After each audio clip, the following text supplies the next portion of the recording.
여러분 반갑습니다. 오늘 주일 예배 오늘 제목 한번 같이 읽어볼까요? 내면의 전쟁 두 번째.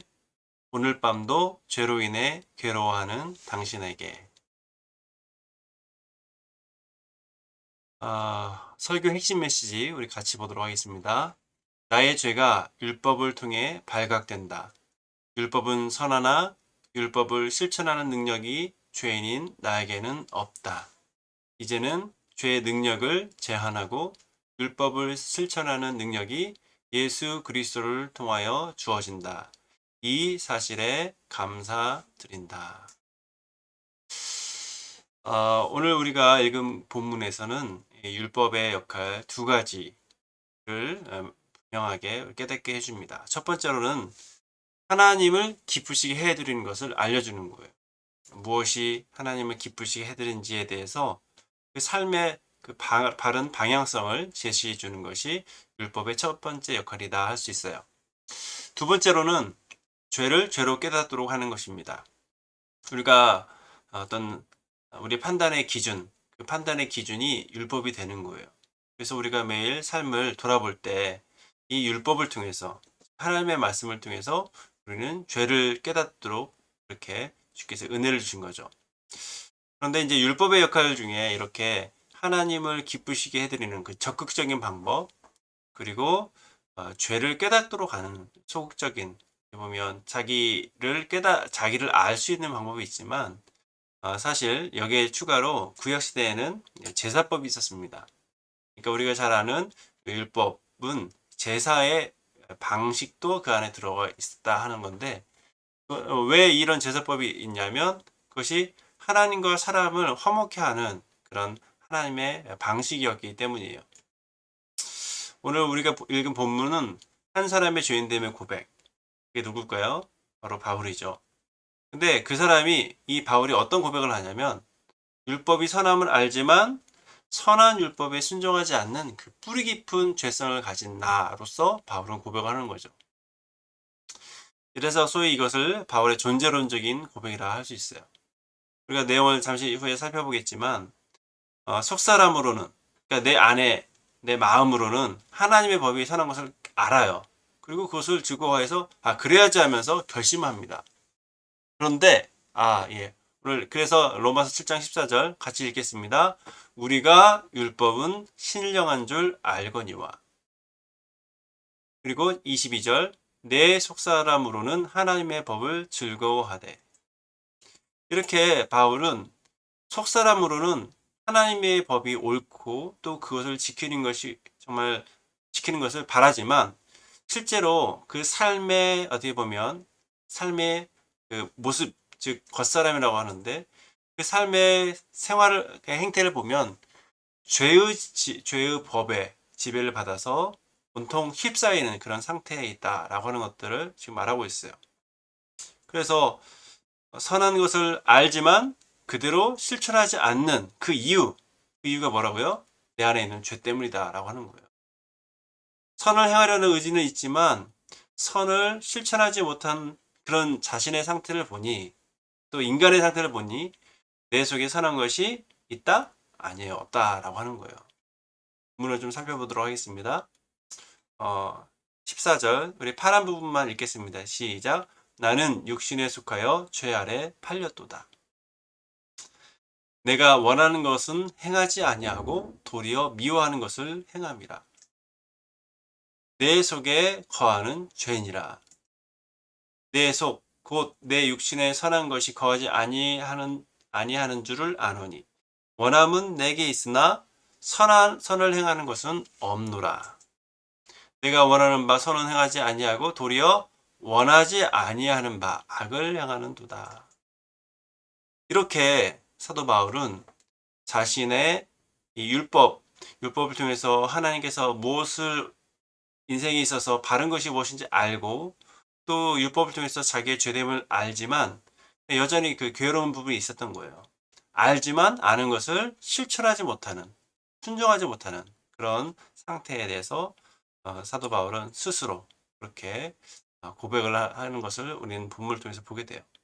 그런데 사실 구약 시대에 하나님은 사람을 창조하시고 이 사람과의 관계를 계속 회복할 수 있도록 그렇게 하셨어요. 우리 지난번에 살펴봤지만 이 아담의 범죄 이후 하나님과 사람의 관계는 이 죄에 의해서 가로막혀 있었는데 하나님께서는 그 중에서 아브라함의 후손, 야곱의 후손, 이스라엘을 하나님의 백성으로 선택을 하셨어요.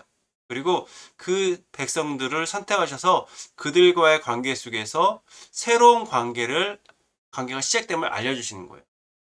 그래서 이들은 하나님의 백성으로 부름을 받았고, 하나님의 백성으로 부름을 받았으면서 동시에 하나님과의 관계가 새로워질 수 있도록 하는 직분자를 허락하셨어요. 그게 바로 누구냐면 제사장이다라고 하는 거예요. 그래서 하나님은 이 구약 이스라엘 민족들을 제사장을 통해서 하나님과의 관계 속에서 새로운 관계로 그렇게 나아올 수 있도록 해주셔서 제사장이 있는 족속, 그래서 더 나아가 이스라엘 민족을 제사장 백성으로 그렇게 부르셨다라고 하는 것들을 기억하셔야 됩니다. 이렇게 제사장은 하나님과 백성 사이에서 사죄와 회복을 위한 그 직분을 감당해 왔어요. 시간이 흐르면서 이 백성들이 무엇을 보냐면 이방 제도를 보는 거예요. 이방 제도에 뭐가 있어요? 왕 제도가 있는 거예요. 이 사람들이 보니까 왕 제도를 가지고 있는 사람들은 뭔가 부강해지고 행복하고 정말 눈에 보이는 그런 왕이 눈에 보이지 않는 하나님보다 그들에게는 더 매력적으로 그렇게 다가온 거예요. 그래서 이스라엘 백성들 안에서 왕 제도를 원하고 하나님께 왕 제도를 건의해요. 하나님은 그 왕 제도를 사실 좋아하지 않으셨지만 이 왕 제도를 허락을 하셨어요. 그래서 이스라엘은 결국 왕 중심의 이스라엘로 전환된 거예요. 이 왕은 반드시 하나님의 뜻 가운데 세워진 왕이어야 되고 하나님의 뜻 가운데 백성을 이끌어가는, 통치하는 왕이어야 돼요. 근데 당시 하나님의 뜻은 어디에 있어요? 바로 하나님의 말씀을 가까이 하는, 그 말씀을 담은 말씀을 아는 이 선지자, 그리고 제사장에 의해서 항상 어떻게 보면 통제가 되어야 되는 거죠. 그래서 구약에 보면 많은 왕 중에 선한 왕과 악한 왕이 나와 있는데, 이 선한 왕은 다 같이 제사장, 선지자에 의해서, 즉 하나님의 뜻에 의해서 이 자기의 권한을 때로는 내려놓고 또 자기가 하고 싶은 것들을 다 하나님의 뜻 가운데 이렇게 복종시키는 왕이었어요. 그러니까 왕은 자기 위에 누가 있다는 것을 안 거예요. 하나님이 계시다는 것을 인정하는 그런 왕이 바로 선한 왕이었어요. 그런데 그렇지 않는 왕들도 있어요. 하나님은 인정한다고 말을 하지만 그렇지 않는 왕. 특별히 하나님께서 기뻐하시는 것은 다른 제사 제도를 통해서 하는 게 나오는 그런 방식인데, 이 어떤 왕들은 자기 스스로 하나님께서 허락하여 주신 이 제사 제도를 왜곡시키는, 그래서 완전히 바꿔버린 그런 사람도 있어요.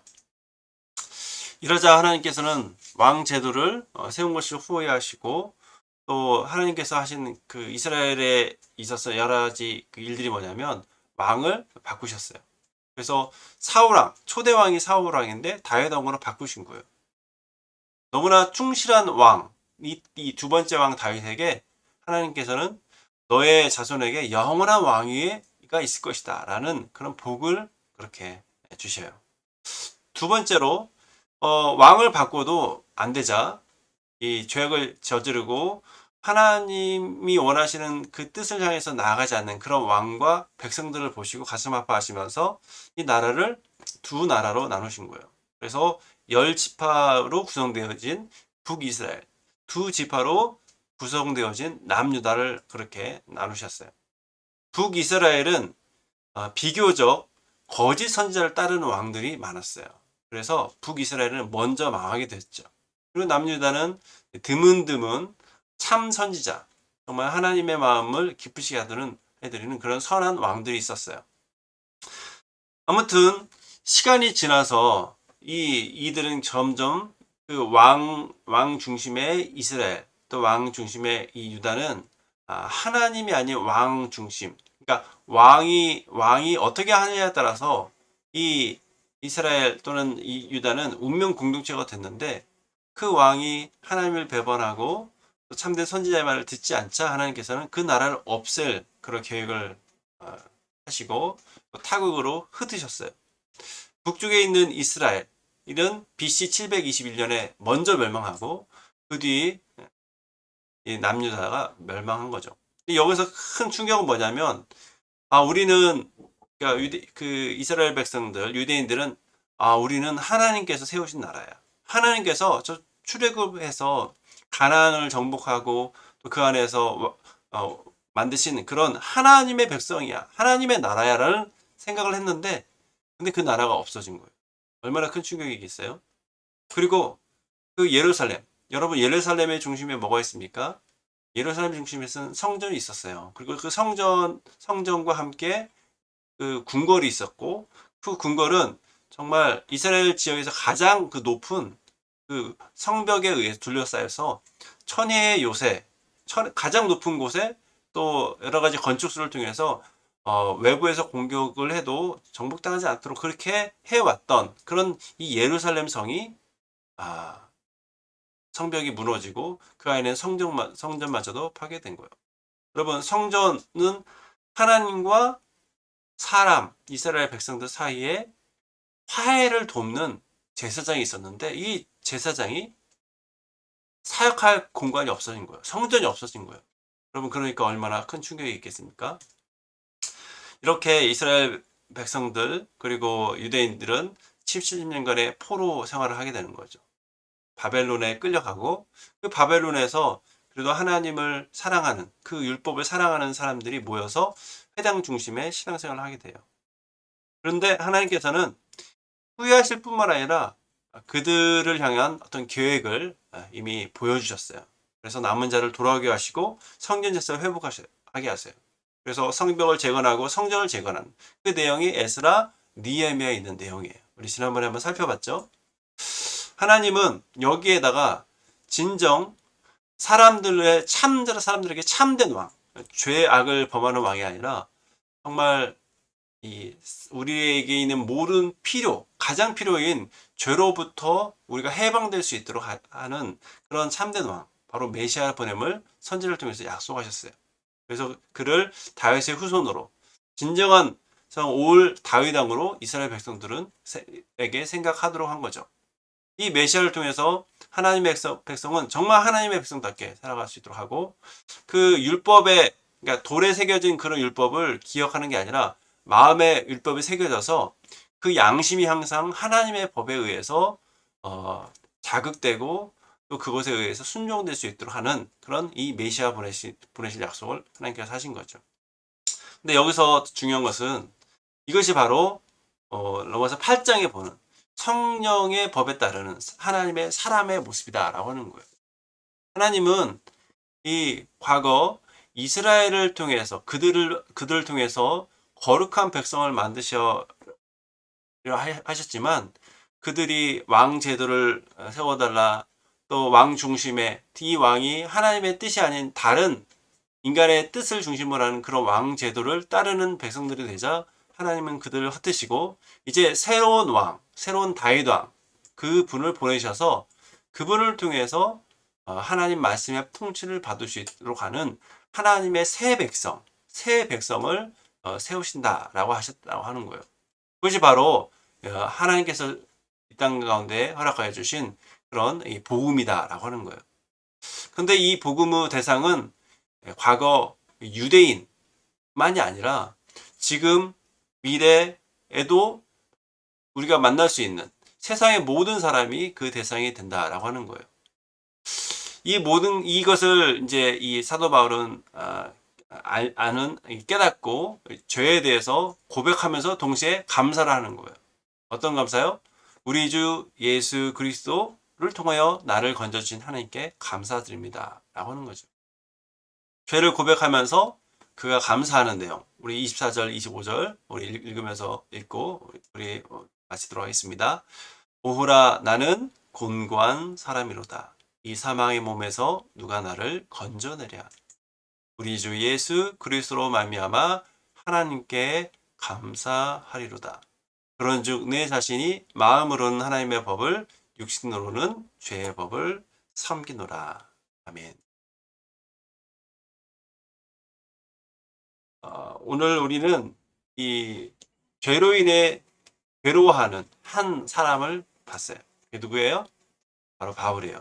하지만 그 바울이 깨달은 그 복음은 뭐냐면, 죄로 인해서 우리가 율법도 하나님께서 원하시는 그 방식으로, 그렇게 하나님이 기쁘시게 하는 방식으로 실천할 수 없는 우리의 그 모습을 바울은 깨달으면서, 동시에 과거에는 그랬지만 이제 예수 그리스도께서 우리에게 다가오심으로 그분의 능력을 통해서, 그분의 은혜를 통해서 우리가 하나님의 법을 하나님의 법답게 그렇게 여기면서 살아갈 수 있도록 하는 새로운 삶을 허락하셨다라고 하는 거예요. 여러분, 우리는 항상 내 안에 전쟁을 하고 있어요. 하나님의 법을 알지만, 그것을 그렇게 실행해야 된다 하는 것을 알지만 그렇게 하지 못하는 우리 자신의 가슴 아파하는 것들을 우리는 보게 돼요. 여러분, 그럴 때 나의 의지를 굳건하게 하는 것은 하나님이 우리에게 주신 참된 선물인 예수 그리스도를 묵상하는 거예요. 우리의 십자가를 묵상하고 그분께서 우리에게 하신 그 일들을 묵상하는 거예요. 그럴 때 우리에게 하나님의 영, 거룩한 영이 임하고, 그 영이 임한 영이 우리에게 충만하게 될 때 죄로 인해 괴로워하는 밤을 보내는 것이 아니라 하나님을 기쁘시게 하기 위해서 아침을 시작하는 그런 저와 여러분이 된다는 것을 여러분 기억하셨으면 좋겠습니다.